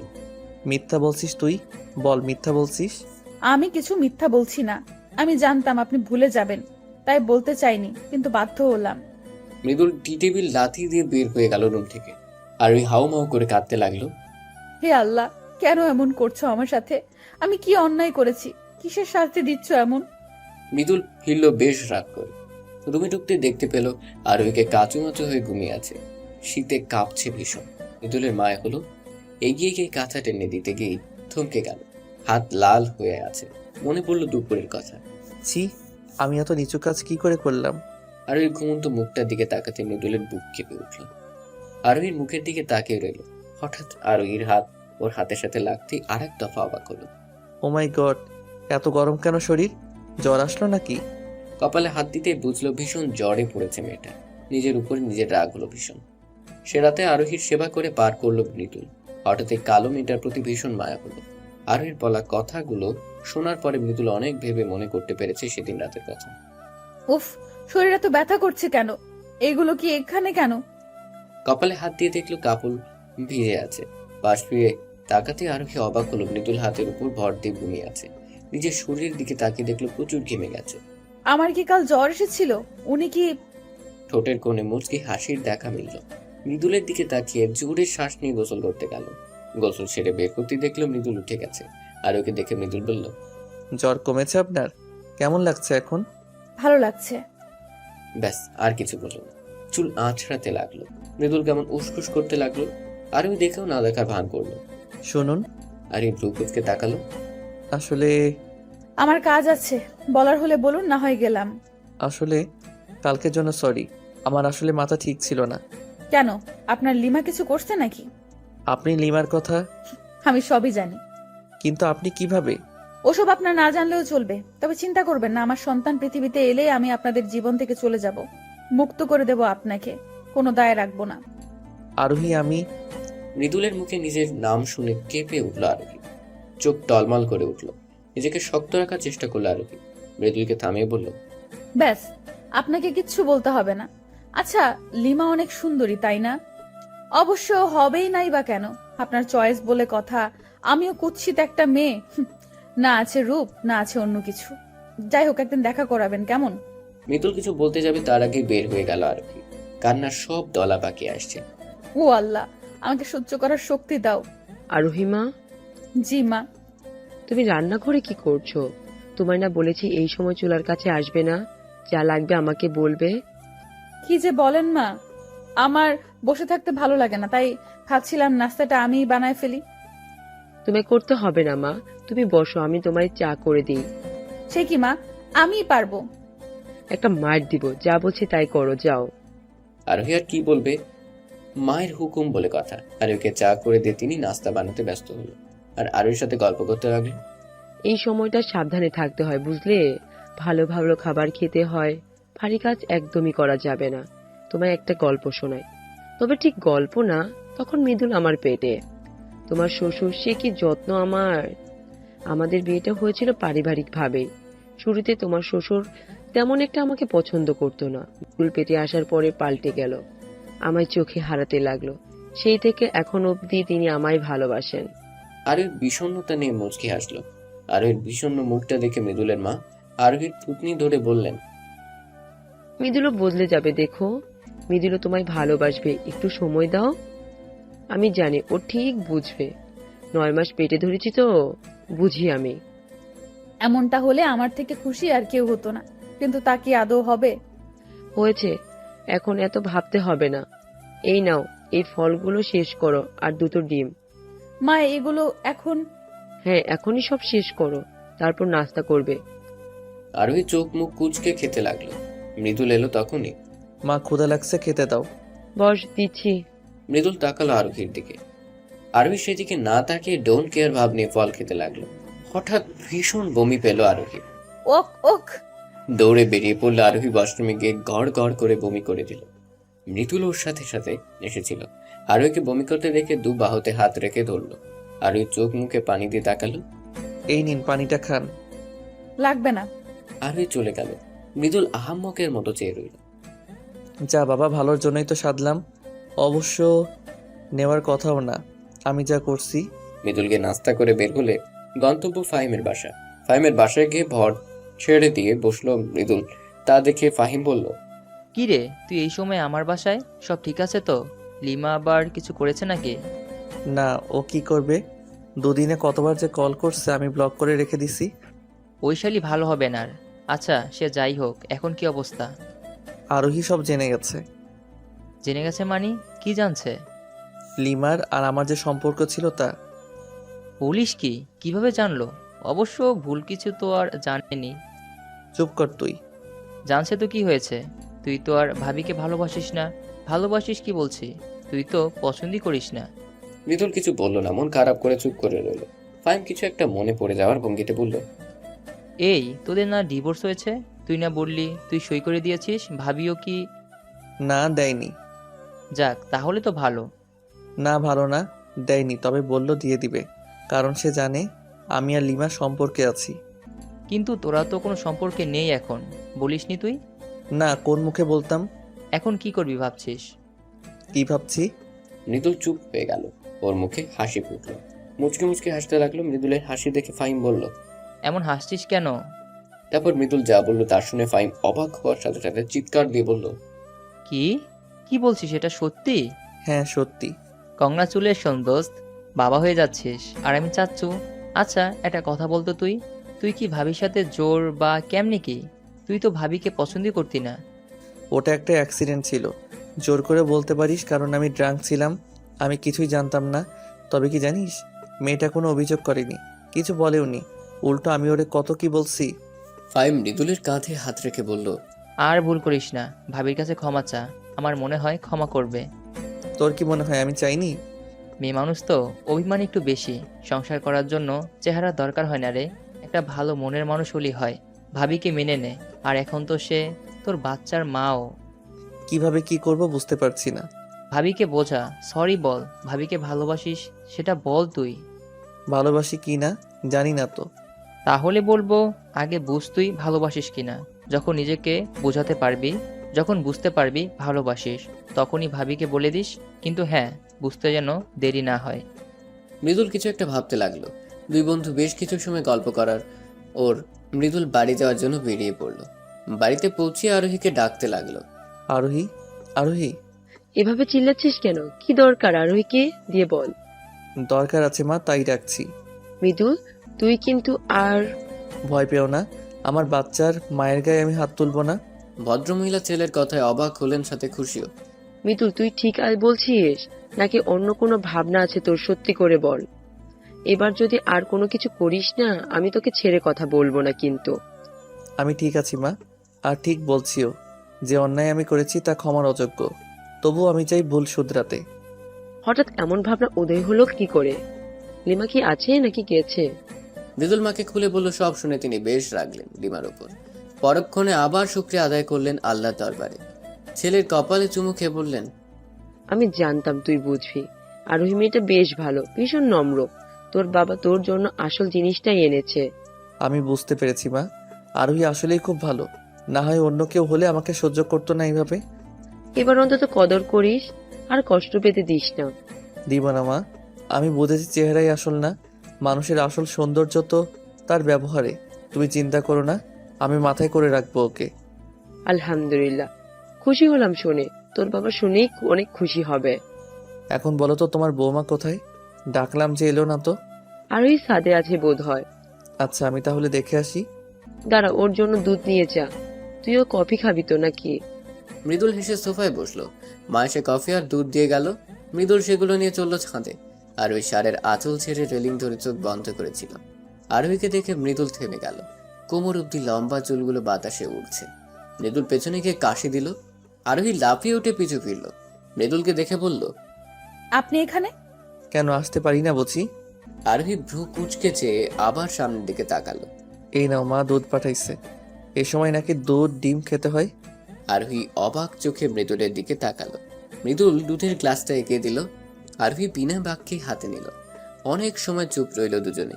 নীরবতা ভেঙে মৃদুল বলল, তুমি কি আমার উপর রাগ করে আছো এখনো? সরি বলছি তো। আরোহী তখনও চুপ। মৃদুলের ভালো লাগলো না আরোহীর এমন নীরবতা। চুপ করে আছো কেন? সরি তো, রাগ করে থেকো না। রাগ করিনি। আমি রাগ করার কে বলুন তো? তুমিই তো। চুপ হয়ে গেল মৃদুল। আরোহী মৃদুলের দিকে তাকিয়ে বলল, চুপ করে আছেন কেন? বলুন, আমি কি? কিছু না। হ্যাঁ। সময় খুব দ্রুত অতিবাহিত হয়। এই যে যেমন দেখতে দেখতে আরোহীর 7 মাস হয়ে গেছে। পেটটা বড় হয়েছে বেশ। মৃদুল আরোহীতে আসক্ত হয়েছে দারুণভাবে। দুজনের সম্পর্কটা সহজ হয়েছে, কিন্তু মৃদুল এখনো বলে উঠতে পারেনি যে সে আরোহীকে ভালোবাসে। ভারী পেট নিয়ে আরোহীর নড়তে চড়তে বেশ কষ্টই হয়। বারান্দায় গ্রিল ধরে দাঁড়িয়েছিল আরোহী। হঠাৎই পেছন থেকে সোনিয়া বলে উঠল, আপু, তুই এখন এই সময়? কেন আশা করনি বুঝি? একদমই না। তাহলে চলে যাই। তুমি তো খুশি হওনি। খুশি হয়নি কে বললো? কিন্তু হঠাৎ অনেকদিন পর এলি, সেই যে গেলি, আর আজ মনে হলো। আব্বাকে তো চিনোই, দুলা ভাইয়ের উপর ভীষণ রেগেছিল, তাই আসতে দেয়নি কাউকে। আব্বা মা কেমন আছে? আর তুই একা এলি কি করে? আমি একা আসিনি তো, সবাই এসেছে। সত্যি? হ্যাঁ সত্যি। তা আমাদের চ্যাম্প কেমন আছে? পিচ্চি চ্যাম্প, তুমি কেমন আছো সোনা? খালামণি এসেছে দেখো। কি হচ্ছে কি শালিকা? আমার বউয়ের পেটে হাত দিছো কেন? আমার বাবু ব্যথা পাবে। আপনার বউ আমার বোন হয় দুলা ভাই, আর আপনার বাবু আমার কি হয় তা জানেনি। আরোহী অবাক হয়ে দুজনের খুনসুটি দেখছে। আরোহীকে এভাবে তাকিয়ে থাকতে দেখে মৃদুল বলল, কি বউ কি দেখো? শালিকের সাথে মজা করছি দেখে তুমি আবার হিংসে করো না কিন্তু। শালি তো আদি ঘরওয়ালি। মৃদুলের কথায় আরোহী লজ্জা পেল। আহা আমার মিষ্টি দুলা ভাই। আমার সুইট শালি, এখন নিচে আসো, সবাই অপেক্ষা করছে। হ্যাঁ আসতে আমি, আগান। আমার বউটাকে ধরে নিয়ে আসবা, ব্যথা পাই না যেন। আহা কি দরদ। একমাত্র বউ বলে কথা, দরদ তো থাকবেই। মৃদুল চলে গেল। আরোহী শুধু হা করে ওদের কাহিনী দেখলো। মৃদুল চলে যাওয়ার পরে সোনিয়া মুচকি হেসে আরোহীকে জড়িয়ে ধরে বলল, ভাইয়া অনেক বদলে গেছে আপু। তুমি জানো আজ আমাদের এখানে আসা শুধু ভাইয়ার জন্যই। আরোহী ভ্রু কুঁচকে চাইল। সোনিয়া সিরিয়াস হয়ে বলল, ভাই আমাদের বাসায় গিয়েছিল সপ্তাহখানেক আগে। ভাইয়াকে দেখে তো আব্বা রেগে বলল। এখানে কি চাই? কেন এসেছো? বাবা আমায় মাফ করে দিন, আমি আপনাদের সাথে আরোহীর সাথে অনেক অন্যায় করেছি। আরোহীর বাবা তখনও গম্ভীর হয়ে রইল। মৃদুল খুব শান্তভাবে সবাইকে বোঝালো, আর কি রাগ করে থাকা যায়? আরোহীর 7 মাস উপলক্ষে ছোট অনুষ্ঠান হবে বলে সবাইকে বলে এলো। এর মধ্যে সোনিয়ার সাথেও বেশ ভাব হয়েছে। সব শুনে আরোহী বলল, এত কিছু হয়ে গেল আর আমি কিছু জানলাম না। তোমার জন্য সারপ্রাইজ ছিল। ভাইয়া তোমায় ভালোবাসে আপু। ভালোবাসার কথাটা শুনে আরোহী চমকে উঠল। হেসে বলল, আরে না, তুই ভুল ভাবছিস। উনি তো লিমাকে। লিমা আপুকে পছন্দ করতে ওটা ভালোবাসা ছিল না। আর লিমা আপুর সাথে ভাইয়ের কোনো যোগাযোগ নেই, অনেক আগেই শেষ হয়ে গেছে। তুই কি করে এসব জানলি? মৃদুল ভাইয়ের বন্ধু ফাহিমকে চেনো? হ্যাঁ, ছেলেটা ভালোই, এই বাসায় আসে মাঝে মধ্যেই। কিন্তু ফাহিম ভাইয়ের কথা তুই কিভাবে? সেদিন ভাইয়ের সাথে ফাহিমও গিয়েছিল, তখন ওনার সাথে আমার কথা হয়। তারপর তারপর? তারপর কি? আপু থাক, বাদ দাও। বাদ কেন দিব? তলে তলে এত কিছু। আপু আচ্ছা বাবা, আর বললাম না। ফাহিম ভাই কিন্তু ভালোই, মানাবে তোর সাথে ভালোই। সোনিয়া লজ্জা পেয়ে মাথা নিচু করে ফেলল। আরোহী হেসে বোনকে জড়িয়ে ধরলো হালকা করে। ফাহিমি সোনিয়াকে সব বলেছে, তাই তো মৃদুলের উপর জমে থাকা রাগ নিভেছে। দুবোনের আহ্লাদের মধ্যে ডাক পড়ল, কই তোমরা এতক্ষণ কি করো? কখন আসতে বলেছি? আসতে তোলা ভাই। সোনিয়া আরোহীকে নিয়ে নিচে গেল। সিঁড়ি থেকে মৃদুল হাত ধরে নামালো। বাবা মাকে দেখে আরোহী কেঁদে ফেললো। আরোহীর বাবা মেয়েকে জড়িয়ে ধরে বলল, কেমন আছিস মা? এতদিনে আমার কথা মনে পড়লো? তুই তো আমার কলিজা, তোকে বলবো কি করে মা? হয়েছে, আর আহ্লাদ করতে হবে না, এবার খেতে বসো তো সবাই। সবার হাসি মজার মধ্যে দিয়ে কেটে গেল দিনটা। সময় এগোতে লাগলো। আরোহীর ডেলিভারির সময় তার সাথে পাল্লা দিয়ে এগোতে লাগলো। এই সময়টার মধ্যে মৃদুলের মধ্যে অনেক পরিবর্তন হয়েছে। আরোহীকে ভালোবেসে সে যেন উন্মাদ হয়ে গেছে। একসময় যে মেয়েটাকে তার সহ্য হতো না, আর এখন সেই মেয়েটি তার চোখের মণি, বেঁচে থাকার কারণ। একদিন রাত্রে মৃদুল আরোহীকে ঘুমিয়ে হঠাৎই আরোহী চিৎকার দিয়ে উঠল, না। কি হলো? কি হলো? আরোহী কেঁদে ফেললো, হাঁপাতে লাগলো। মৃদুল উঠে বসে ওর কাঁধে হাত রাখতে জড়িয়ে ধরলো মৃদুলকে। কি হয়েছে আমার পাগলিটার? কোনো দুঃস্বপ্ন দেখেছো? আরোহী কেঁদেই যাচ্ছে। এভাবে কাঁদছো কেন? তাকাও আমার দিকে। আরোহী তাকাও, কি হয়েছে বলো আমাকে। আমার বাচ্চা। কি হয়েছে? কষ্ট হচ্ছে বলো আমাকে। আরোহী তাকাও, কি হয়েছে বলো। খারাপ লাগছে? ডাক্তার ডাকবো? না, ডাক্তার ডাকতে হবে না। সত্যি তো? হুম। মৃদুলের বুকে চুপটি করে পড়ে রইল আরোহী। হঠাৎ বলল, আচ্ছা, আমি যদি মারা যাই আপনি কি আবার বিয়ে করবেন? এসব কি কথা আরোহী? বলুন না, শুনুন। আর বিয়ে করবেন না কেমন? আমার বাচ্চাটাকে সৎ মায়ের খারাপ ব্যবহার পেতে দিবেন না। এবার কিন্তু খারাপ হচ্ছে আরোহী, চুপ করো, তোমার কিছু হবে না, আমি আছি তো। হুম। এখন একটু ঘুমাও তো, আমি চুল টেনে দিচ্ছি, তুমি ঘুমাও। আরোহী কোনো কথা বলল না, শুধু স্বপ্নটার কথা ভাবছে। একটা ছোট্ট ফুটফুটে মেয়ে হয়েছে তার। আরোহীর মৃত দাদি তাকে ডাকছে, গায়ে কাফনের কাপড় জড়ানো। আরোহী দাদির পেছন পেছন চলে যাচ্ছে। বাচ্চা মেয়েটা মা মা করে কাঁদছে। আর ওই চোখ দিয়ে পানি পড়ালো। তুমি এখনো কাঁদছো? হুম, কাচ্ছি না। ঘুমাতে বললাম তো, ঘুমাও। আরোহী চোখ বুঝলো। আরোহী, এই আরোহী, হুম, ফাহিমের মা অনেক অসুস্থ, আমাকে একটু যেতে হবে। যাও, সাবধানে যেও। আচ্ছা, তুমিও সাবধানে থেকো। কোনো কিছু দরকার হলে মাকে বলবে, নিজে কিছু করতে যাবে না। আমি কল করব বারবার। ঠিক আছে, তাড়াতাড়ি ফিরো। তাড়াতাড়ি ফিরবো। মৃদুল চলে যেতেই আরোহী আবার ঘুমে তলিয়ে গেল। মৃদুল যাওয়ার সময় মাকে বলে গেল, মা, আমি একটু বাইরে যাচ্ছি, তোমার বৌমাকে দেখে রেখো। কোথায় যাচ্ছিস? ফাহিমের মায়ের শরীর ভালো না, দেখতে যাবো একটু। সে কি হলো ভাবির? গেলে দেখতে পাবো, তোমায় জানাবো। মৃদুল মাথা নেড়ে মায়ের থেকে বিদায় নিয়ে বেরিয়ে পড়লো। আরোহীর ঘুম ভাঙলো বেশ কিছুক্ষণ পরে, তাও শাশুড়ির ডাকে। মৃদুলের মা খাবার নিয়ে এসেছিল। আরোহীকে ঘুমোতে দেখে একটু চিন্তিত হলো। খাবারটা টেবিলের উপর রেখে আলতো হাতে ডাক দিলেন। আরোহী টিপটিপ চোখে তাকালো। শাশুড়িকে দেখে ধরপড় করে উঠে বসলো। চুলগুলোকে হাত খোপা করে শাশুড়ির দিকে তাকালো। মা, আপনি? অনেক সময় ঘুমিয়েছি, তাই না? ইস, কত দেরি হয়ে গেল। এত ব্যস্ত কেন হচ্ছ? এই সময় একটু একটু ঘুম হয়, ব্যাপার না। তুমি ফ্রেশ হয়ে খেয়ে নাও, আমি তোমার শ্বশুরকে ওষুধ দিয়ে আসি। ঠিক আছে মা। লক্ষ্মী মেয়ে। মৃদুলের মা চলে যেতেই আরোহী হেঁটে ওয়াশরুমের দিকে গেল। মাথাটা ঘুরছে ওর। এমন লাগছে কেন আমার? উফ, মাথাটা ব্যথায় ছিঁড়ে যাচ্ছে। আল্লাহ সহায় হন। পেটে হাত রেখে আস্তে আস্তে ওয়াশরুমে গেল। চোখ মুখে পানি দিয়ে বের হতে যেতেই মাথা ঘুরে গেল। পানিতে পা গেলে পড়ে গেল আরোহী। অমনি চিৎকার করে উঠল। আল্লাহ গো! ব্যথায় মুখ নীল হয়ে গেল। পেটে হাত দিয়ে কাতরাতে লাগলো, কিন্তু কেউ শুনলো না ওর আওয়াজ। প্রচন্ড ব্যথায় ব্লাড যেতে লাগলো। একটা সময় জ্ঞান হারালো আরোহী। এদিকে মৃদুল বারবার কল করছে, আরোহী ধরছে না। অবশেষে মাকেই কল করলো। হ্যালো মা, আরোহী কোথায়? ওকে ফোন দিচ্ছি, এত ধরছে না কেন? শান্ত হ, আরোহী মনে হয় ওয়াশরুমে, বের হলে ঠিক কল করবে। না মা, আমার কেমন জানি লাগছে। তুমি একটু দেখো ওকে, ওর কাছে ফোনটা নিয়ে যাও। ভদ্রমহিলা কিছু একটা ভেবে মুচকি হেসে বললেন। বউ পাগল ছেলে আমার, অপেক্ষা কর, দিচ্ছি। ফোন হাতেই আরোহীর ঘরে গেলেন। আরোহী কোথাও নেই। আরোহী, আরোহী কোথায় তুমি? আরোহী কোথায় মা? ওর কিছু হলো না তো? আরে কি বলছিস এসব? দাঁড়া, খুঁজে দেখি। ওয়াশরুমের দরজা ফাঁকা দেখে কি তিনি ভাবলেন হয়তো ওখানে নেই। পুরো ঘর খুঁজেও আরোহীকে পাওয়া গেল না। আরোহী তো রুমে নেই, গেল কোথায় মেয়েটা? মা, ভালো করে দেখো। তিনি আবার খুঁজলেন। অবশেষে ওয়াশরুমে গেলেন। আরোহীর অবস্থা দেখে চিৎকার দিয়ে বললেন, আরোহী! সকলে হাসপাতালের করিডোরে বসা। মৃদুল মাথা নিচে করে বসে আছে। চোখ দিয়ে পানি পড়ছে টুকটুক। দুবারের মানুষে ভরে আছে। আরোহীর মা হাউমাউ করে কাঁদছে। আমার মেয়েটার সাথে এ কি হলো? আল্লাহ, কোন পাপে শাস্তি দিচ্ছ মেয়েটাকে? মা চুপ করো, এভাবে কেঁদো না, আপুর কিচ্ছু হবে না। আরোহীকে উঠিতে ঢোকানো হয়েছে 8 ঘন্টা হলো। মৃদুলের মা যখন দেখতে পেল আরোহীকে, তখন ওর অবস্থা খুবই খারাপ ছিল। রক্তে ভেসে যাচ্ছিল। হাত থেকে ফোন পড়ে গেল তার। ও মা, মারে কথা বল। ওই মৃদুলের বাবা, জলদি আসেন। মৃদুল মায়ের চিৎকার শুনেই বুঝেছিল তার আরোহী ভালো নেই। সব ছেড়ে ছুটে এসেছিল। ততক্ষণে আরোহীকে হাসপাতালে অ্যাডমিট করা হয়ে গেছে। আরোহীর বাবা মাকে ফাহিম বলেছিল, ফাহিমও এসেছে সাথে।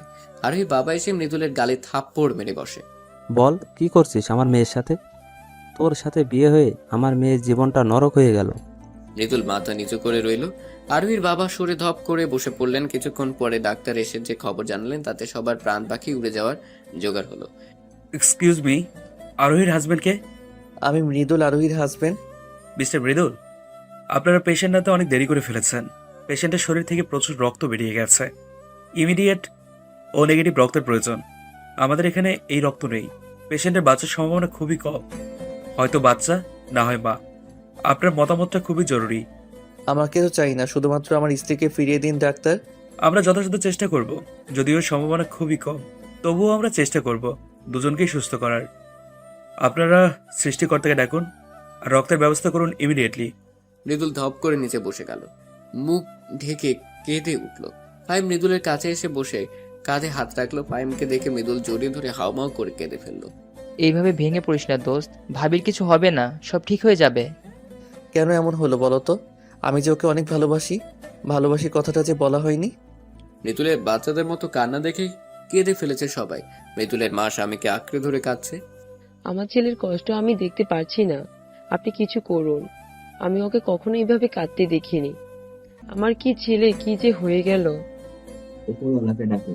আমার ছেলেটা এত পরিবর্তন, যার জন্য সব হলো, এখন সেই মৃত্যুর মুখে। স্ত্রীকে রেখে রফিক সাহেব ছেলের কাছে গেলেন। বাবাকে দেখে মৃদুল পা আঁকড়ে ধরলো। বাবা, আপনার কাছে কখনো তেমন কিছু চাইনি, আজ চাচ্ছি। আমার আরোহীকে এনে দিন বাবা, আমি ওকে ছাড়া বাঁচতে পারবো না। আপনি আমায় আরোহীকে এনে দিন। ছেলের কান্না দেখে ভেঙে পড়লেন তিনিও। কি বলে সান্ত্বনা দেবেন ভেবে পেলেন না, তবুও বললেন, এভাবে কান্নাকাটি করলে কিছু হবে না মৃদুল, তোমার শক্ত হতে হবে। কি ব্যাপার, আপনারা রক্তের ব্যবস্থা করেছেন? নার্সের কথা শুনে সকলের যেন হুঁশ ফিরল। আরোহীর চিন্তায় আসল জিনিসই ভুলে গিয়েছিল। ওদের চুপ থাকতে দেখে নার্স আবার বলল, 10 মিনিটের মধ্যে রক্তের ব্যবস্থা করুন। আমি রক্ত দিব। সোনিয়ার কথায় কি যেন ছিল। ওর দিকে চাইলো সবাই, সেদিকে পাত্তা না দিয়ে সোনিয়া বলল, আমার রক্তের গ্রুপ ও নেগেটিভ, চলুন আমি দিব রক্ত। রক্ত লাগবে 4 ব্যাগ। আপনার তো মনে হয় বয়স কম, রক্ত নেওয়া যাবে না। আমার বোন মৃত্যুর সাথে লড়াই করছে আর আপনি আমার বয়স নিয়ে আছেন। আমি তো বললাম আমি রক্ত দিব। ঠিক আছে আসুন, কিন্তু 1 ব্যাগের বেশি রক্ত নেওয়া যাবে না। বাকি রক্তের ব্যবস্থা করুন। কথাটা বলে নার্স চলে যেতে নিলেই মৃদুল বলল, আমার স্ত্রী কেমন আছে? স্যার বলবে আমায়, কিছু জিজ্ঞাসা করবেন না, প্রার্থনা করুন। নার্স চলে গেল, পিছু পিছু সোনিয়াও যেতে লাগলো। তখন সোনিয়ার মা ওর হাত ধরে বলল, মারে তুই? আমি আপুকে ভীষণ ভালোবাসি মা। আমার রক্ত দেওয়ায় যদি আমার বোন আবার আমার কাছে ফিরে আসে, তাহলে আমি আমার শরীরের সব রক্ত দিতেও রাজি। বোনের প্রতি ভালোবাসা দেখে চোখে জল ফিরল মায়ের। সোনিয়া সবাইকে আশ্বাস দিয়ে চলে গেল। ফাইভ ওর বন্ধুদের সবাইকে কল করে বলল কারো রক্ত নেগেটিভ কিনা। পেয়েও গেল দুজনকে। ওদের আসতে বলে হাঁপ ছাড়লো। মিনিট 20-এর মধ্যে সবাই এসে গেল ঠিকই, কিন্তু রক্ত দেওয়ার প্রয়োজন পড়ল না। ডাক্তার বেরিয়ে এলো, সাথে ছোট্ট একটা বাবুকে নিলে এলো নার্স। মৃদুলের হাতে বাবুটিকে দিয়ে বলল, কংগ্রাচুলেশন, আপনি কন্যা সন্তানের বাবা হয়েছেন। মৃদুল একবার মেয়ের দিকে তাকালো, চোখ বুজে লম্বা শ্বাস নিল। মেয়ের কপালে আলতো চুমুখে বলল, আলহামদুলিল্লাহ। মেয়েকে মায়ের কোলে দিয়ে বলল, আমার স্ত্রী, ও কেমন আছে? সুস্থ আছে তো? আমি কি দেখা করতে পারি ওর সাথে? আরের কথা শুনে মুখ কালো হয়ে এলো ডাক্তার নার্সের। ওদের মুখের দিকে তাকিয়ে রইল সবাই। আরোহীর বাবা বললেন, ডাক্তার স্যার চুপ করে আছেন কেন? আমার মেয়ে ঠিক আছে তো? দেখুন, আপনারা শক্ত হন। যার হায়াত যতটুকু, সে ততদিনই বেঁচে থাকবে। মানে কি কি বলছেন এসব? আমার আরোহী একদম সুস্থ আছে বলুন। ফাইজলামও করবেন না। আমার নিঃশ্বাস বন্ধ হয়ে আসছে। আমার অবস্থা আপনি বুঝতে পারছেন? আমি বুঝতে পারছি মিস্টার মৃদুল, আমরা অনেক দুঃখিত। আমরা বাঁচাতে পারিনি তাকে। She is no more. আর এটাই সত্যি। ব্যাস, একটু কথাই যথেষ্ট ছিল মৃদুলকে পাগল করতে। হাসপাতাল জুড়ে আহাজারি লেগে গেল। মৃদুল ডাক্তারের কলার চেপে ধরলো। বেঁচে নেই মানে? আপনারা ওকে বাঁচাতে পারেননি মানে কি? আপনি বলেছিলেন অন্তত যে কোনো একজন। আপনারা আমার স্ত্রীকে মেরে ফেললেন। ডাক্তার আর কলার ছাড়িয়ে ঝাড়ি দিয়ে বলল, আপনার স্ত্রী নিজেই বাঁচতে চায়নি। ওনার জ্ঞান ফেরার পরে বলা হয়েছিল, সে বলেছে তার সন্তানকে খুন করতে পারবে না। মা হয়ে কিভাবে নিজের অংশকে মারবে। আমরা বুঝিয়েছিলাম বেঁচে থাকলে আবার বাচ্চা আসবে। সে শোনেনি, আমাকে কসম করে বসে। আমরা কি করতাম আর? তারপরও চেষ্টা করেছি দুজনকে বাঁচাতে। ভাগ্য সহায় হয়নি, বিধাতা চায়নি। মৃদুল সরে গেল 2 কদম। নিচে বসে চিৎকার করে কেঁদে উঠল। আরোহীর মা জ্ঞান হারিয়ে ফেলেছে আরোহীর মৃত্যুর খবর শুনে। শুদ্ধ জন্মানো বাচ্চাটাও বাবার কান্নায় পাল্লা দিয়ে কাঁদছে। সেও যেন বুঝে গেছে তাকে জন্ম দিতে গিয়ে তার মা মারা গেছে। সোনিয়া বাচ্চাকে বুকে জড়িয়ে ধরে থামানোর চেষ্টা করছে আর কাঁদছে। বাবু কাঁদিস না, কিচ্ছু হয়নি সোনা, চুপ করো, চুপ করো। মৃদুলের মা মৃদুলের কাছে এসে বসে পড়লো। ছেলেকে আগলে ধরে বলল, আব্বা, আমার আব্বা। মা, মা আমার আরোহী। ওরা মিথ্যা বলছে বলো। আরোহীর কিচ্ছু হয়নি বলো না মা। তুমি তো কখনো মিথ্যা বলো না, আজও বলো না। আমার আরোহী আমাকে রেখে কোথাও যেতে পারে না। ছেলেকে কি বলে সান্ত্বনা দিবেন তিনি? তারও যে কলিজা পুড়ে যাচ্ছে। অপরাধবোধ কুড়ে কুড়ে খাচ্ছে। একটাই কথা ভাবছে, আমি কেন আরো আগে গেলাম না? কেন ওর প্রতি এত যত্নশীল হলাম না? আমার জন্য এই অঘটনটা ঘটলো। ওদের কান্নায় চারপাশ ভারী হয়ে উঠলো। কাঁদলো অনেকেই। আরোহীর মা আহাজারি করতে লাগলো। বাবা বেরিয়ে গেলেন। এখানে থাকা তো আর সম্ভব হচ্ছে না। মৃদুলের বাবা এক কোণে বসে রইলেন ঠেস দিয়ে। সেও তো আরোহীকে নিজের মেয়ে বলেছে, আজ তার মেয়েটা নেই। আরোহী নেই এই কথাটা যেন বিশ্বাসই হচ্ছে না। হঠাৎই মৃদুল উঠে দাঁড়ালো, মেয়ের দিকে তাকিয়ে দেখলো কাঁদছে এখনো।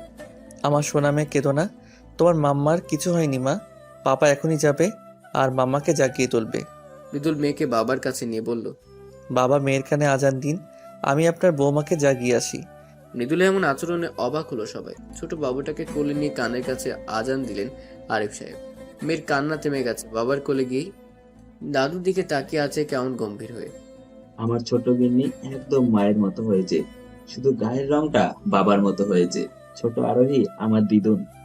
মৃদুল গুটি গুটি পায়ে আরোহীর দিকে এগিয়ে গেল। হাসপাতাল থেকে 8 ঘন্টা সময় দেওয়া হয়েছে। সব ফর্মালিটি শেষ করে আরোহীর দেহ নিয়ে যেতে বলা হয়েছে। ফাইম সবকিছু শেষ করলে এখন আরোহীকে নিয়ে যাওয়ার পালা। মৃদুল গিয়ে দেখলো আরোহী ঘুমিয়ে আছে, চাদর দিয়ে পুরো শরীর ঢাকা। আরোহীর কাছে গিয়ে বসলো, চাদর সরিয়ে অজস্র চুমু খেলো মুখটায়। এই আরোহী ওঠো না, দেখো আমার এসব নাটক ভালো লাগছে না। তাড়াতাড়ি উঠে বসে বলো তো, বাবুর আব্বু আমার চুল টেনে দেন, বাবুর আব্বু আমার ক্ষুধা লাগছে খাবার এনে দেন। বলো না এসব। সবাই বলছে তুমি নাকি আর নেই, কিন্তু আমি তো জানি তুমি আছো। আমার সাথে রিভেঞ্জ নিচ্ছ তাই না? অনেক তো হলো, আর কত? এবার থামাও এসব। জানো আমাদের মেয়েটা কাঁদছে, আমি ওকে কথা দিয়েছি তার মাম্মাকে ফিরিয়ে দিব। আরোহী তো কোনো কথা বলছে না, বলবি বা কি করে? সে তো আর পৃথিবীতেই নেই। মৃদুল অনেক কথা বললো কিন্তু আরোহীর কোনো সাড়া শব্দ নেই। দেখে এবার রেগে ওকে ঝাঁকাতে লাগলো। তুমি আমায় বলেছিলে আমায় ছেড়ে যাবে না, তবে আজ কেন কথা রাখলে না? তোমায় যে বড্ড ভালোবাসি, কেন আমায় ভালোবাসি বলার সুযোগ দিলে না? তুমি কথা রাখোনি, আমায় নরকে ফেলে স্বার্থপরের মতো চলে গেলে। একা কেন গেলে? আমায় কেন নিয়ে গেলে না? আমি থাকবো কি করে বলো? মৃদুলের পাগলামি দেখে আবার সবাই কেঁদে ফেললো। কেটে গেছে 5 দিন। আরোহী জানাজা হয়ে মাটি দেওয়া হয়ে গেছে। মৃদুলের এখনো বিশ্বাস হয় না তার আরোহী যে নেই। খাওয়া দাওয়া ঘুম সব যেন আরোহী যাওয়ার সাথে সাথে নিয়ে গেছে। যখনই সময় পায় দৌড়ে গিয়ে কবরের সাথে লিপ্তে থাকে। কবরে হাত বুলিয়ে বলে, আরোহী বউ শুনতে পারছো? আমি না তোমায় ভীষণ ভালোবাসি। তুমি বিহীন একটা দিনও আমার কাটছে না। জীবনটাকে বড্ড বিষাক্ত লাগছে। আচ্ছা তোমার কি কষ্ট হচ্ছে? ঠান্ডা লাগছে তাই না? একটু অপেক্ষা করো, আমি এখনই কম্বল নিয়ে আসছি। এক ছুটে ঘরে গিয়ে কম্বল নিয়ে বের হলো। ছেলেকে এভাবে ছুটতে দেখে মা বলল, মৃদুল এভাবে দৌড়ে কই যাচ্ছিস? হাতে কম্বল কেন? মৃদুল উত্তর দিল না। কথাটা কান অব্দি গেছে বলে মনেও হলো না। ছেলেকে এভাবে দৌড়তে দেখে ঘাবড়ে গেলেন তিনি। পিছু পিছু ছুটলেন। আরোহীর কবরটা মৃদুলের বাড়ির বাগানে শিউলি গাছের নিচে দেওয়া হয়েছে। মৃদুল ভালো করে কম্বলটা কবরে ঢেকে দিল। আর ঠান্ডা লাগবে না বউ। আল্লাহ আমার আরোহীকে কষ্ট দিয়েন না। ও যদি কোনো ভুল করে থাকে সেই শাস্তি আমায় দিয়েন। দূর থেকে ছেলের কাণ্ড দেখে চোখের পানি উপচে পড়ছে মৃদুলের মায়ের। আর ওই মৃদুলের মেয়ের নাম রাখা হয়েছে আরশি। আরশির পরিবারও এখানেই আছে। আরোহী শোকে কাতর সবাই। তারপর মৃদুলের পাগলামো, ছোট মেয়েটার কান্না সব মিলে দুর্বিষহ হয়ে উঠেছে। দিন দিন মৃদুলের অবনতি ছাড়া উন্নতি হচ্ছে না। সেদিন বিকেলে মৃদুল ছাদে দাঁড়িয়ে আরোহীর কবরের দিকে চেয়েছিল। পেছন থেকে সোনিয়া এসে কাঁধে হাত রাখলো। ভাইয়া, হুম। আরুষিকে কোলে নাও। তুমি মেয়েটার সাথে অন্যায় করেছো ভাইয়া। এই বাচ্চা মেয়েটার কি দোষ বলো তো? ওকে কেন বাবার ভালোবাসা থেকে বঞ্চিত করছো? মৃদুল ফিরে তাকালো সোনিয়ার দিকে। সোনিয়ার কোলে আরুষিকে দেখে বুক কেঁপে উঠল। একদম আরোহীর কার্বন কপি হয়েছে। সেই চোখ, সেই নাক, সেই ঠোঁট, হাসো একদম আরোহীর মতো। ফুটফুটে এক বাচ্চা। মৃদুল হাত বেড়ে কোলে নিলে বাবার কোলে গিয়ে সে কি আহ্লাদ মেয়ের। আঙ্গুল চাচ্ছে আর মুচকে মুচকে হাসছে।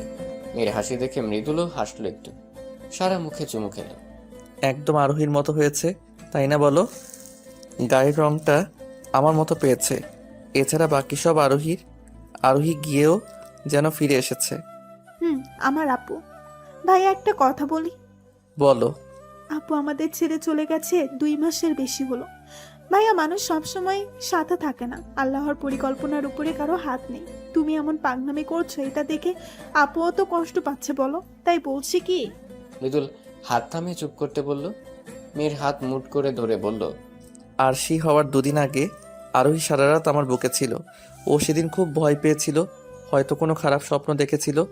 আমায় সেদিন বলেছিল ও না থাকাতেও ওর জায়গায় জানি কখনো কাউকে না বসাই।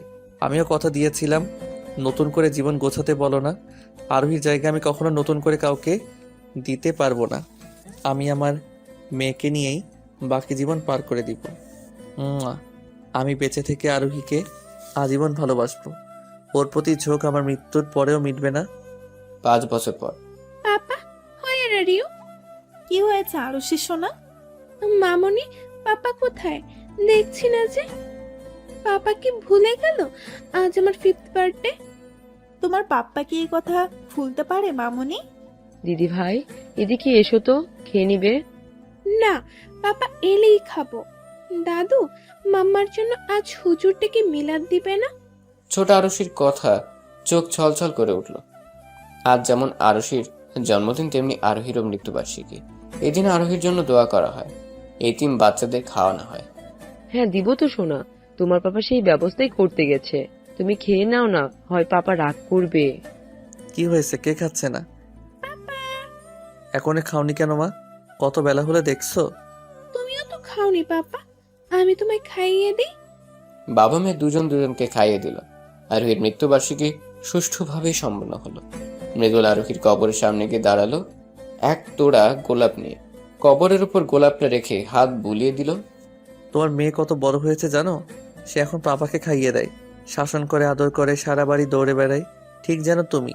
মেয়ের জন্য দোয়া করো, তোমায় যে বড্ড ভালোবাসি, সারা জীবন বাঁচবো। আমিও মামামকে ভীষণ ভালোবাসি। হঠাৎ মেয়ের গলা শুনে পিছে ফিরে দেখলো আরুষি কাঁদছে। তুমি এখানে? তোমায় খুঁজতে এলাম পাপা। আল্লাহ কেন আমার মাম্মামকে আমাদের থেকে নিয়ে গেল? তোর মাম্মা সবসময় আমাদের সাথে আছে সোনা। মামাও আমাদের অনেক ভালোবাসে।